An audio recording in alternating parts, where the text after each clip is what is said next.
નશાના કારોબાર ઉપર ગુજરાત સરકાર બાદ સુરત પોલીસ જે રીતે તવાઈ બોલાવી રહી છે, ખાસ કરીને નવયુવાનો છે કે જે નશાના રવાડે ચડતા હોય છે, એમડી ડ્રગ્સ હોય, હાઇબ્રિડ ગાંજો હોય કે પછી હુક્કો પીતા હોય, સુરત પોલીસે એક અભિયાન શરૂ કર્યું છે અને નશો કરતા હોય તેવા યુવાનોને નશાથી દૂર કરવા માટેની કામગીરી શરૂ કરી છે। ત્યારે સુરતના સૈયદપુરા વિસ્તારમાં એક દુકાન છે કે જ્યાં પ્રતિબંધિત હુક્કા છે તેનું વેચાણ થઈ રહ્યું હતું। જો કે હુક્કા બાર પર તો ચાલતા હોય ત્યારે રેડ પડવામાં આવતી હોય છે, પોલીસ દ્વારા તેમને પકડવામાં આવતા હોય છે અને તે બંધ કરવામાં આવતા હોય છે, પણ કેટલીક દુકાનોમાં હુક્કા વેચાતા હોય છે। ત્યારે એસઓજીના પોલીસ એપી ચૌધરી પહોંચ્યા છે। કહી શકાય કે જે પ્રકારે પોલીસ દ્વારા હુક્કા પકડવામાં આવી રહ્યા છે, અલગ અલગ ફ્લેવર પકડવામાં આવી રહ્યા છે અને ખાસ કરીને ગાંજો અને ચરસ પીવા માટે જે ગોગો પેપર છે તેને પકડવા માટે એક અભિયાન શરૂ કરવામાં આવ્યું છે। ગઈકાલે પણ સુરત વિવેકના વિસ્તારોમાં, સિટી લાઇટ વિસ્તારોમાં દરોડા પાડવામાં આવ્યા હતા। ત્યારે કહી શકાય કે હવે પોલીસ સખત કાર્યવાહી શરૂ કરી છે। હુક્કા બારો પર પ્રતિબંધ મૂકવામાં આવે, હુક્કા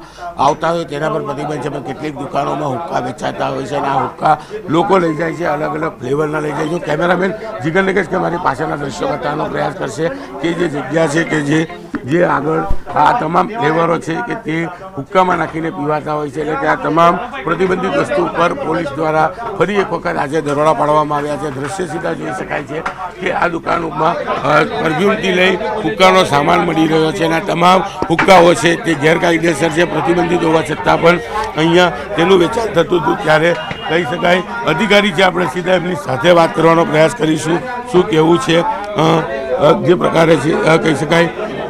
ત્યારે એપી ચૌધરી પીઆઈ છે કે જે હુક્કા બાર ખાતે પહોંચ્યા છે અને જે પ્રકારે કહી શકાય કે અહીંયા દુકાન માલિકની પૂછપરછ કરવામાં આવી રહી છે, પ્રતિબંધિત વસ્તુ તેઓ ક્યાંથી લાવતા હતા અને ક્યાં આગળ વેચતા હતા તેને શરૂ કરવામાં આવી છે।